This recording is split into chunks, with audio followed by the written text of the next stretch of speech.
Start. नमस्कार विद्यार्थी मित्रांनो, माझ्या या यूट्यूब चॅनलवर पुन्हा एकदा आपलं सर्वांचं मनपूर्वक स्वागत.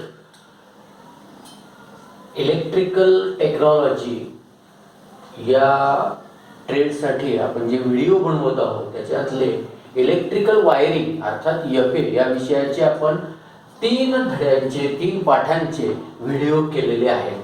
त्याच्यात वायरिंग आली, वायरिंगचं एस्टिमेशन आलं, प्लॅनिंग आली, जनरेशन आणि ट्रान्समिशन हा एक चॅप्टर शिकवला आणि चौथा धड्याने शिकवला होता तुम्हाला HT-LT सबस्टेशन याचे व्हिडिओ आपण केले. यानंतर आपण आता दुसऱ्या पेपरकडे म्हणजे प्रत्यक्ष जो तिसरा पेपर आहे इलेक्ट्रिकल मशीन FC या विषयाकडे वळणार आहोत.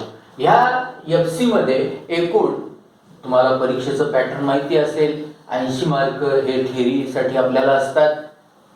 या 80 मार्काच्या पेपरमध्ये प्रत्यक्ष परीक्षा पेपर हा 120 मार्काचा असतो. या इलेक्ट्रिकल मशीन याच्यामध्ये आपल्याला 6 चॅप्टर एकूण शिकायचे आहे.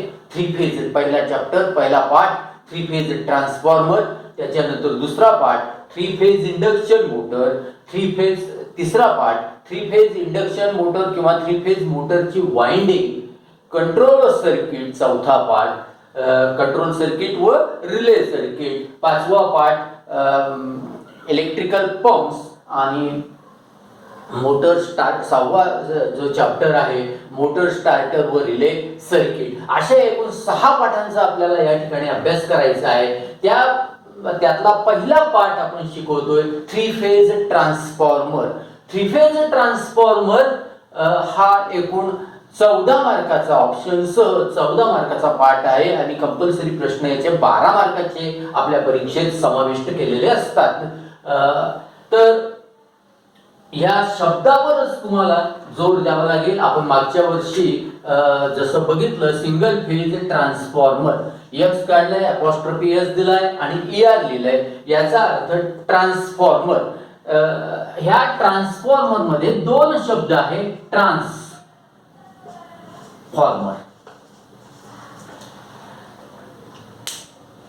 बदली करणारा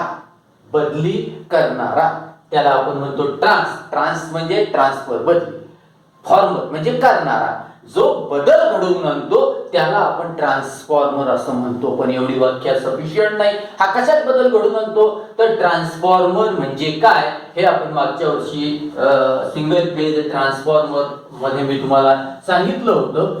ट्रान्सफॉर्मर हे स्थिर विद्युत साधन असून ज्यामध्ये पॉवर व फ्रिक्वेन्सी यामध्ये कोणत्याही स्वरूपात बदल न करता, पॉवर व फ्रिक्वेन्सी यामध्ये कुठलाही बदल न करता व्होल्टेज किंवा करंट कमी जास्त करणारं विद्युत साधन म्हणजे ट्रान्सफॉर्मर. व्याख्या समजली. पुन्हा एकदा आपण त्याची रिव्हिजन घेऊ.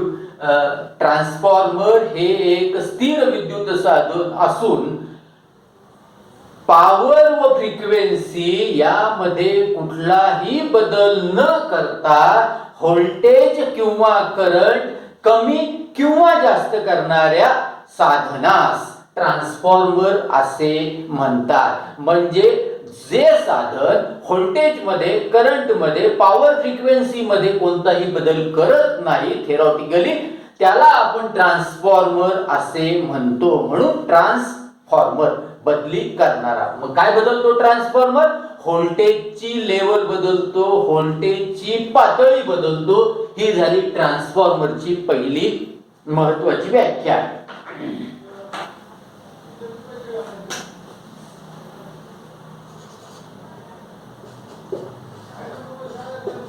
या ट्रान्सफॉर्मरचे गुणधर्म काय किंवा वैशिष्ट्य काय? तर पहिलं वैशिष्ट्य मी तुम्हाला सांगितलं की ट्रान्सफॉर्मर हे एक स्थिर विद्युत साधन आहे. तुमच्या गावात शेजारी, गावात, कॉलनीमध्ये, आजूबाजूला जिथं फिरतात त्या ठिकाणी तुम्ही डीपी ज्याला म्हणतात तो काय आहे, ट्रान्सफॉर्मर आहे. तुम्ही वेल्डिंग करायला जातात, काही फॅब्रिकेशन वर्क करतात, त्या ठिकाणी काय वापरलेलं असतं, वेल्डिंग ट्रान्सफॉर्मर वापरलेला असतो. ह्या ट्रान्सफॉर्मर मध्ये एकही फिरणारा भाग नसतो. हे त्याचं पहिलं वैशिष्ट्य आहे. म्हणजे हे एक स्थिर विद्युत साधन आहे, त्याला इंग्रजीमध्ये स्टॅटिक डिव्हाइस असं आपण म्हणतो. अर्थातच फिरणारे भाग नाही म्हणजे घर्षण त्या ठिकाणी होणार नाही. घर्षण होणार नाही म्हणजे त्याच्यात लॉसेस हे कमी असतील. लॉसेस कमी असल्यामुळे अर्थातच कार्यक्षमता वाढेल. सर्व उपकरणांमध्ये, सर्व साधनांमध्ये, यंत्रांमध्ये ट्रान्सफॉर्मरची कार्यक्षमता ही सगळ्यात जास्त असते. 80% पुढे किंवा 90%च्याही पुढे या ट्रान्सफॉर्मरची कार्यक्षमता असते. त्यामुळे सगळ्यात जास्त कार्यक्षमतेने काम करणारा यंत्र कोणतं, तर हे आपलं ट्रान्सफॉर्मर आहे. हे त्याचं दुसरं वैशिष्ट्य. लॉसेस नसतात म्हणून कार्यक्षमता वाढते. लॉसेसचं प्रमाण कमी असतं. लॉसेस नसतात असं होणार नाही. ते कोणते लॉसेस आहे ते आपण शिकणारच आहोत. त्याच्यानंतर त्याच्यामध्ये इन्सुलेशनचा प्रश्न हा सगळ्यात सोपा असतो. इन्सुलेशनचा प्रश्न हा सगळ्यात सोपा असतो. इतर उपकरणांच्या तुलनेमध्ये ट्रान्सफॉर्मर मध्ये आपल्याला इन्सुलेशनचा प्रश्न हा सगळ्यात सोपा असतो. ऑइल हे त्याच्यामधलं इन्सुलेटिंग मटेरियल म्हणून चांगल्या पद्धतीने काम करतं, ते आपण बघणार आहोत. त्यानंतर ट्रान्सफॉर्मरचं सगळ्यात महत्वाचं वैशिष्ट्य, ट्रान्सफॉर्मर हा फक्त आणि फक्त एसी सप्लायवरच कार्य करतो. जेव्हा कार्यतत्व येईल तेव्हा मी तुम्हाला त्याचे डिटेल सांगेन. ट्रान्सफॉर्मर कधीही डीसी सप्लाय, डायरेक्ट करंट याच्यावर जोडत नाही. ट्रान्सफॉर्मर हा नेहमी एसी सप्लायवर कार्य करतो. हे सगळ्यात त्याचं जास्त महत्वाचं वैशिष्ट्य आहे. कमी खर्चात व्होल्टेजचं रूपांतर कमी किंवा जास्त आपल्याला करता येतं. हे त्याचा गुणधर्म आहे किंवा त्याचं एक वैशिष्ट्य आहे. कुठे कुठे वापरतात हा ट्रान्सफॉर्मर, आपण मागच्या पेपरचा उल्लेख केला होता. जनरेटिंग स्टेशन, जिथं वीज निर्मिती केली जाते तिथे आपल्याला ट्रान्सफॉर्मर लागणार आहे. जिथं पारेषण होतं, वीज वाहून आणली जाते, तिथे ट्रान्सफॉर्मर लागणार आहे. सबस्टेशनच्या ठिकाणी ट्रान्सफॉर्मर लागणार आहे. त्यानंतर डिस्ट्रीब्युशन सेंटरच्या ठिकाणी किंवा डिस्ट्रीब्युशन साठी आपल्याला ट्रान्सफॉर्मर हा लागणार आहे. कमी खर्चात आपल्याला व्होल्टेज कमी किंवा जास्त करणारं महत्वाचं साधन म्हणजे हा ट्रान्सफॉर्मर होय. त्यानंतर इंडस्ट्रियल सेक्टरमध्ये, औद्योगिक क्षेत्रामध्ये, जसं मी तुम्हाला आता सांगितलं, वेल्डिंग ट्रान्सफॉर्मर हा तुम्हाला लागणार आहे. याचा उपयोग, ट्रान्सफॉर्मरचा उपयोग औद्योगिक क्षेत्रामध्ये केला जातो. हे झाले त्याचे गुणधर्म व वैशिष्ट्य. या ट्रान्सफॉर्मरची कार्यतत्व आधी आपण बघणार आहोत आणि नंतर डायरेक्ट आपण थ्री फेज ट्रान्सफॉर्मर मधले महत्वाचे भाग म्हणजे थ्री फेज ट्रान्सफॉर्मरची कार्यप्रणाली याचा अभ्यास करणार आहोत. ट्रान्सफॉर्मर मध्ये दोन या ठिकाणी मी कॉईल काढलेले आहे. एक कॉईल त्याला आपण प्रायमरी वाइंडिंग असं म्हणतो आणि दुसरी वाइंडिंग जी आहे त्या वाइंडिंगला आपण सेकंडरी वाइंडिंग असं म्हणतो. या प्रायमरी वाइंडिंगला मी अर्थातच एसी सप्लाय देणार आहे. कोणता सप्लाय देणार आहे? एसी सप्लाय देणार आहे. हा एसी सप्लाय मी या ट्रान्सफॉर्मरला दिला. या ट्रान्सफॉर्मरच्या प्रायमरी वाइंडिंगला मी एसी सप्लाय दिला. अर्थातच त्यामुळे या प्रायमरी वाइंडिंग मधून करंट वाहणे चालू होईल. वाइंडिंग कशाची असते? तांब्याची असते. आपण इथपर्यंत फक्त लक्षात ठेवू आता सध्या. नंतर मग या प्रायमरी वाइंडिंग मधून करंट वाहेल, बरोबर. आणि ह्या प्रायमरी वाइंडिंग मधून करंट वाहिल्यामुळे या ठिकाणी मॅग्नेटिक फ्लक्स, ज्याला आपण चुंबकीय रेषा असं म्हणतो, मॅग्नेटिक फ्लक्स किंवा चुंबकीय क्षेत्र हे या प्रायमरी वाइंडिंग मध्ये निर्माण होईल. का निर्माण झालं? याला आपण एसी सप्लाय दिला, यामुळे ह्या प्रायमरी वाइंडिंग मध्ये चुंबकीय क्षेत्र निर्माण झालं, चुंबकीय रेषा निर्माण झाल्या. या ट्रान्सफॉर्मर मध्ये मी दोन रेषा काढलेल्या दिसतात. याचा अर्थ काय? ह्या दोन वाइंडिंग, ह्या दोन कॉईल ह्या इलेक्ट्रिकली वेगवेगळ्या आहे, सेपरेट आहे, इन्सुलेटेड आहे. म्हणून ह्या मी दोन रेषा काढलेल्या आहेत. पण याचा अर्थ असा की जरी त्या इलेक्ट्रिकली वेगवेगळ्या असल्या, सेपरेट असल्या, तरी मॅग्नेटिकली मात्र म्हणजे चुंबकीय दृष्ट्या त्या एकमेकींच्या सानिध्यात आहे. Primary and secondary link with each other. Secondary winding आणि प्रायमरी वाइंडिंग ही आपापसात लिंक केलेली आहे. या ठिकाणच्या प्रायमरी वाइंडिंग मधल्या चुंबकीय रेषा ह्या वाइंडिंग अशा नुसत्या ओपन ठेवता येणार नाही. त्याच्यावर त्या ज्याच्यावर ठेवला त्याला आपण कोर म्हणणार आहे. त्याच्या रचनेमध्ये मी तुम्हाला पुन्हा हा पोर्शन रिपीट करेन. त्या ठिकाणी काय होईल, प्रायमरी वाइंडिंग मध्ये निर्माण झालेल्या चुंबकीय रेषा अर्थात मॅग्नेटिक फ्लक्स हे स्वतःहून तयार झालं. याला आपण सेल्फ इंडक्शन असं म्हणतो. ह्या चुंबकीय रेषा ह्या एकमेकींच्या सानिध्यात असल्यामुळे सेकंडरी वाइंडिंग कडे गेल्या. सेकंडरी वाइंडिंग मुळे चुंबकीय रेषा कापल्या गेल्या.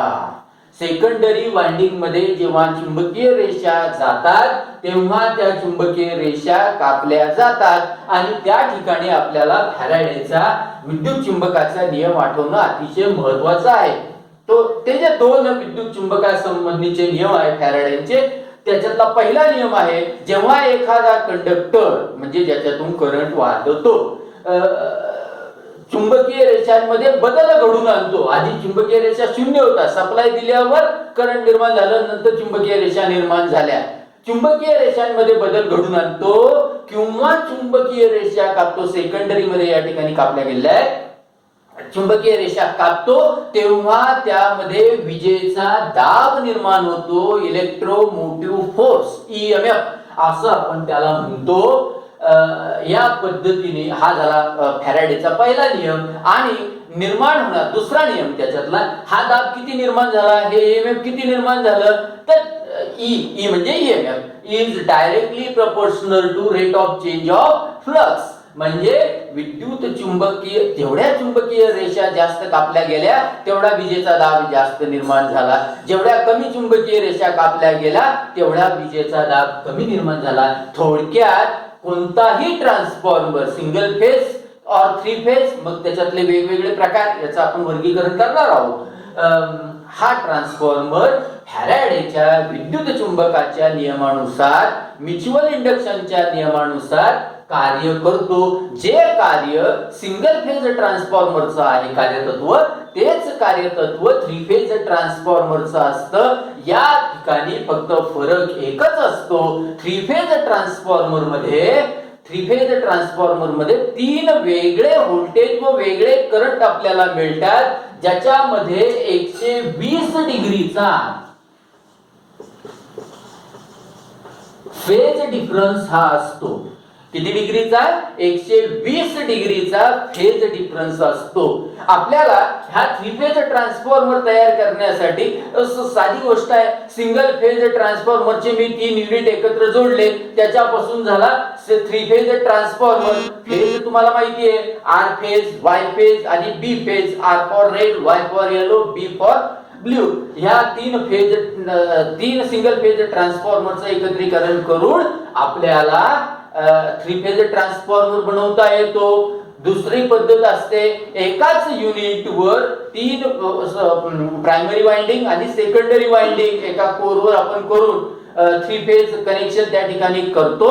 ते एक सेपरेट युनिट आपण बनवू शकतो. या दोन पद्धतीने आपल्याला 3 फेज ट्रान्सफॉर्मर बनवता येतो किंवा त्याची रचना करता येते. ट्रान्सफॉर्मर मध्ये पुन्हा आपण आता त्याच्या रचनेकडे वळू. सिंगल फेज आणि 3 फेज ट्रान्सफॉर्मर मध्ये असा फारसा फरक नसतो. रचना ही बऱ्याच अंशी ही सारखीच असते. पहिला महत्त्वाचा भाग ट्रान्सफॉर्मर मध्ये आहे, जरी मी नंबर 2 ला लिहिलं तर ही वाइंडिंग. ही वाइंडिंग कशावर असते, 2 प्रकारच्या वाइंडिंग या ट्रान्सफॉर्मर मध्ये असतात. एक प्रायमरी वाइंडिंग आणि दुसरी वाइंडिंग तिला आपण सेकंडरी वाइंडिंग असं म्हणतो. प्रायमरी वाइंडिंग ही नेहमी सप्लायला जोडतात. सेकंडरी वाइंडिंग ही नेहमी लोडला जोडतात. त्या ठिकाणी असलेल्या बूस्ट त्याला आपण HT बूस्ट किंवा प्रायमरी सेकंडरी बूस्ट असे म्हणतो. ही वाइंडिंग प्रायमरी वाइंडिंग व सेकंडरी वाइंडिंग ही कशापासून बनवली असते, कोणत्या धातूचा उपयोग करतात, तर तांब्याच्या तारेचा जास्त प्रमाणात उपयोग करतात. कोणताही धातू चालतो, परंतु तन्यता, वर्धनीयता हे जे किंवा त्याची कंडक्टिव्हिटी हे जे गुणधर्म आहे, या गुणधर्मामुळे तांब्याचा वापर वाइंडिंग साठी जास्त प्रमाणात केला जातो. एनेमल्ड कॉपर वायर पासून प्रायमरी व सेकंडरी वाइंडिंग केलेली असते. एनेमल्ड याचा अर्थ काय, त्याला वॉर्निश टाकलेलं असतं, इन्सुलेटिंग स्ट्रेंथ त्याची वाढावी किंवा इन्सुलेशन दिलं जावं म्हणून एनिमल्ड कॉपर वायर असं त्याचं नाव आहे. ही वाइंडिंग कुठे ठेवतात, ही वाइंडिंग एका कोरवर ठेवतात. दर परीक्षेला विचारला जाणारा प्रश्न, ट्रान्सफॉर्मरची कोर टिंब धातूची असते. ट्रान्सफॉर्मरची कोर असेल, मोटरचं स्टेटर असेल किंवा रोटर असेल, हे नेहमी सिलिकॉन स्टील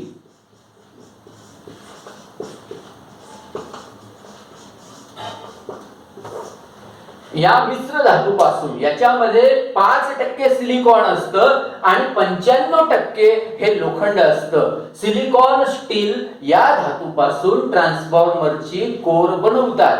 ही कोर लॅमिनेटेड असते. लॅमिनेटेड म्हणजे काय, अखंड नसते. मग सर लॅमिनेटेड म्हणजे काय, तर लॅमिनेटेडचा अर्थ अनेक चकत्या तुम्ही पातळ साधारणतः 0.5 mm, किती 0.45 mm पर्यंत, मिलीमीटर च्या चकत्या एकावर एक ठेवल्या आणि त्याला व्यवस्थित प्रेस केलं, त्या क्रियेला आपण स्टॅम्पिंग असं म्हणतो, आणि त्याला नंतर रिवेट च्या साहाय्याने त्याची पॅकिंग केली, अशा कोरला लॅमिनेटेड कोर असं म्हणतात. लॅमिनेटेड कोर बनवण्याचं कारण त्या ट्रान्सफॉर्मर मध्ये जे लॉस आहे, कोर मध्ये जे लॉस आहे, हिस्टेरेसिस लॉस आणि एडी करंट लॉस, हे लॉस कमी करणे, लॉसेसचं प्रमाण कमी करणे, यासाठी या ट्रान्सफॉर्मरची कोर ही नेहमी लॅमिनेटेड केलेली असते आणि ती सिलिकॉन स्टील या धातूची केलेली असते. त्यामुळे दोन्ही लॉसेस, हिस्टेरेसिस लॉस आणि एडी करंट लॉस हे कमी होतात. हे महत्वाचे. याला आपण दुसऱ्या भाषेत असं म्हणू शकतो, कोर व वाइंडिंग असेंबली हा सगळ्यात महत्वाचा भाग या ट्रान्सफॉर्मर मध्ये असतो. ट्रान्सफॉर्मरचा तिसरा महत्वाचा भाग म्हणजे तुम्हाला जो एक गोलाकार ड्रम दिसेल, तुम्ही जाता येता जर बघितला असेल, ते ट्रान्सफॉर्मर बघितले असतील, डीपी बघितला असेल, तर त्याच्यावर एक गोलाकार ड्रम सारखा, सिलेंडर सारख्या आकाराची टाकी दिसते, त्याला आपण ट्रान्सफॉर्मर टँक असं म्हणतो. नंतर तिथून तुम्हाला कूलिंग ट्यूब्स दिसतील, एक काय म्हणतात त्याला, एक्सप्लोजन वेट वाकडा पाईप जो दिसतो तो दिसेल, आणि बुशिंग दिसतील. ह्या बुशिंग प्रायमरी आणि सेकंडरी वाइंडिंग साठी केलेल्या असतात. तर हा जो गोलाकार ड्रम आहे किंवा सिलेंड्रिकल पार्ट आहे, त्याला आपण ट्रान्सफॉर्मर टँक असं म्हणतो. या ट्रान्सफॉर्मर टँक मध्ये काय असतं, या ट्रान्सफॉर्मर टँक मध्ये ट्रान्सफॉर्मर ऑइल असतं. काय असतं, ट्रान्सफॉर्मर ऑइल असतं. वेगवेगळ्या प्रकारचं खनिज तेल जे वापरलं जातं ट्रान्सफॉर्मर मध्ये, ते ठेवलेलं असतो. साधारणतः त्याचा फ्लॅश बिंदू किंवा ज्याला आपण बॉइल्ड होतो 160 डिग्री सेंटीग्रेड पर्यंत ते कार्यरत राहू शकतं. असं ऑइल आपण त्या ठिकाणी वापरलेलं आहे. ह्याच टँकच्या वर एक वाकडा पाईप दिसतो, एक वाकडा पाईप, त्याला आपण एक्सप्लोजन व्हेंट असं म्हणतो. त्याला काय म्हणतो, एक्सप्लोजन व्हेंट असं म्हणतो. वाइंडिंग मध्ये जी उष्णता निर्माण होईल, या उष्णतेमुळे ट्रान्सफॉर्मर ऑइल हे गरम होईल आणि गरम झाल्यामुळे त्याच्यातून वेगवेगळ्या प्रकारचे वायू, जे की आपल्या आरोग्यास घातक असू शकतील, असे वायू तयार होतील. या वायूला आपण बाहेर सोडण्यासाठी ज्याचा उपयोग होतो, त्याला आपण एक्सप्लोजन व्हेंट असं म्हणतो. कॉन्झर्वेटर हा अजून एक महत्वाचा भाग या ट्रान्सफॉर्मर मध्ये असतो. कॉन्झर्वेटर व ब्रीदर. या कॉन्झर्वेटरचा उपयोग ऑइलची लेवल जी आहे, ऑइलची पातळी जी आहे, ती मेंटेन करण्याचं काम हा कॉन्झर्वेटर करत असतो.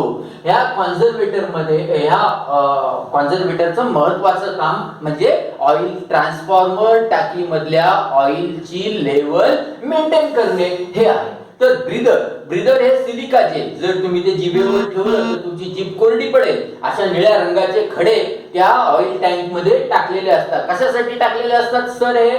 तर हे याच्यासाठी टाकलेले असतात जे ऑइल मध्ये, ट्रान्सफॉर्मर ऑइल मध्ये जे बाष्प येणार आहे ते बाष्प किंवा पाण्याचा अंश शोषण्यासाठी या सिलिका जेलचा म्हणजेच ब्रीदरचा उपयोग होतो. कॉन्सन्ट्रेटरचं मी तुम्हाला आता सांगितलं पातळी मेंटेन करण्यासाठी. उघड आहे, तुम्ही खोबरेल तेल जे घरगुती आपण आणतो त्या खोबरेल तेलाचं थंडीच्या दिवसात ते घट्ट होतं आणि उन्हाळ्यात ते पगळतं, असं आपण त्याला प्रसरण पावतो, पगळतं असं म्हणतो. तर ही लेवल मेंटेन करणं, ऑइलची लेवल मेंटेन करणं खूप गरजेचं असतं. उन्हाळ्यात ते प्रसरण पावतं, पगळतं, जास्त प्रवाही बनतं आणि थंडीच्या दिवसात ते जरा थोडंसं घट्ट होतं. तर त्याच्यासाठी आपल्याला ऑइलची लेवल मेंटेन करण्यासाठी हा कॉन्झर्वेटर महत्वाचा घटक आहे. ऑइल लेवल इंडिकेटर तुमच्या 2 व्हीलर 4 व्हीलर मध्ये जसं ऑइल लेवल, आपली लेवल पातळी ऑइल बरोबर आहे का, कमी झालंय का जास्त झालंय, याच्यासाठी जे लेवल वापरलेली, ऑइल लेवल वापरलेला असतो. टेम्परेचर गेज त्या ट्रान्सफॉर्मरचं एकूण टेम्परेचर आणि त्यातही ऑइलचं टेम्परेचर मोजण्यासाठी ह्या जो थर्मोस्टॅट वापरलेला, थर्मोमीटर वापरलेलं आहे त्याला आपण टेम्परेचर गेज असं म्हणतो. त्याच्यानंतर एक बखॉल्स रिले ट्रान्सफॉर्मर मध्ये वाइंडिंग अर्थ होणे, वाइंडिंग शॉर्ट होणे किंवा यासारखे न्यूट्रल फेल्युअर होणे, यासारखे जे अंतर्गत दोष निर्माण होतात, या दोषांनंतर ट्रान्सफॉर्मरला सुरक्षा देण्याचं काम, ते सर्किट ट्रिप करण्याचं काम हा रिले करतो. या रिलेला आपण बखॉल्स रिले असं म्हणतो. ट्रान्सफॉर्मर ऑइल आहे, ऑइल काही दिवसांनी खराब होणार आहे, बरोबर, काळं पडणार आहे. त्याची जी एक व्हिस्कोसिटीची हे आहे, कॅपॅसिटी आहे, चिकटपणा, व्हिस्कोसिटी म्हणजे चिकटपणा, तो जर कमी झाला तर ते काळं पडेल. मग हे काळं ऑइल काढण्यासाठी एक खाली ड्रेन कॉक असतो, तो ड्रेन कॉक ओपन करावा लागतो आणि आपण ते जुनं ऑइल किंवा खराब झालेलं ऑइल, गरम काळपट झालेलं ऑइल आपण काढू शकतो या ड्रेन कॉकच्या माध्यमातून. तर असे एकूण 11-12 पार्ट्स हे प्रत्येक थ्री फेज ट्रान्सफॉर्मर मध्ये असतात. या ठिकाणी आपली रचना झालेली आहे. आता आपण एक थोडक्यात ट्रान्सफॉर्मरचं वर्गीकरण हे करून बघूया.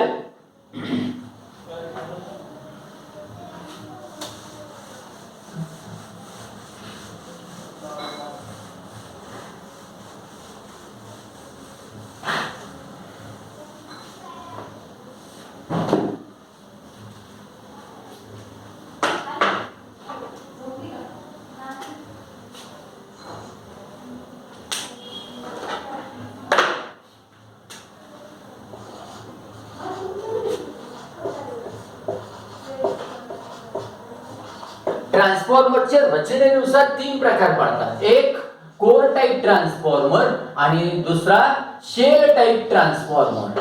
शेल टाइप ट्रान्सफॉर्मरचाच एक उपप्रकार म्हणजे त्याला आपण म्हणतो berry type transformer.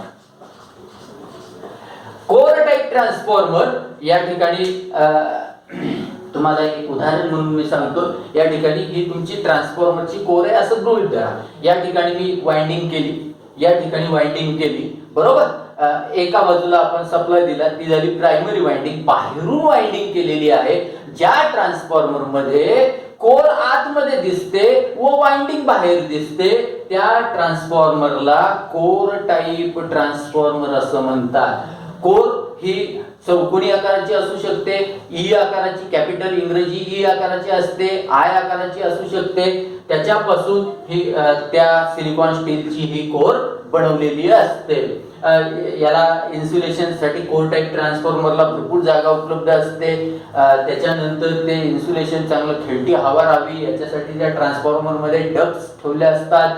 Shell type transformer एका आड प्रायमरी, एका लिंबवर प्रायमरी, सेकंडरी, प्रायमरी, सेकंडरी अशा पद्धतीने ज्याची रचना असते त्या ट्रान्सफॉर्मरला शेल टाइप ट्रान्सफॉर्मर असे म्हणतात. SHELL शेल टाइप ट्रान्सफॉर्मर असे म्हणतात. या ठिकाणी तुमची कोर बाहेर असते व वाइंडिंग आतमध्ये असते. त्या प्रकारच्या ट्रान्सफॉर्मरला शेल टाइप ट्रान्सफॉर्मर असं म्हणतात. बेरी टाइप ट्रान्सफॉर्मर हा शेल टाइप ट्रान्सफॉर्मरचाच प्रकार आहे, फक्त रचना थोडीशी वेगळी असते. या ट्रान्सफॉर्मर मध्ये आपल्याला तांब्याची बचत करता येते, म्हणून या ट्रान्सफॉर्मरला आणि मोठ्या याच्यासाठी मोठ्या कॅपॅसिटीचे जे ट्रान्सफॉर्मर आहे, ट्रान्सफॉर्मरची रेटिंग नेहमी KVA kilo volt ampere, volt ampere सांगितलं तरी चालेल, KVA kilo volt ampere, mega volt ampere या एककामध्ये सांगितली जाते. हे झाले रचनेनुसार प्रकार. त्याच्यानंतर सप्लाय नुसार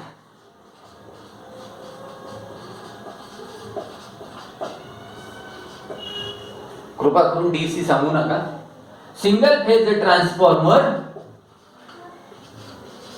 3 phase transformer, single phase transformer व 3 फेज ट्रान्सफॉर्मर. एक फेज कोणताही RYB यापैकी एक फेज आणि एक न्यूट्रल हा घेतला, हा सप्लाय दिला, त्याला म्हणणार आपण सिंगल फेज ट्रान्सफॉर्मर. मी आताच तुम्हाला सांगितलं 3 सिंगल फेज ट्रान्सफॉर्मरचे युनिट एकत्र केले ते झाले 3 phase transformer. R phase, Y phase आणि B फेज, किंवा एकाच ठिकाणी एकाच युनिटवर एका बाजूला 3 फेज वाइंडिंग केली प्रायमरी आणि दुसऱ्या बाजूला केली सेकंडरी वाइंडिंग, त्याला आपण म्हणतो 3 फेज ट्रान्सफॉर्मर. आणि लक्षात ठेवा कोणताही एक फेज R, Y और B आणि न्यूट्रल, R आणि न्यूट्रल घ्या, Y आणि न्यूट्रल घ्या किंवा B आणि न्यूट्रल घ्या, जो आपल्या घरात सप्लाय येतो त्याच पद्धतीने या व्होल्टेजला आपण नेहमी फेज व्होल्टेज असं म्हणतो. तर कोणतेही 2 फेज RY, YB, RB या 2 फेज मधलं व्होल्टेज हे लाईन व्होल्टेज असतं. Line voltage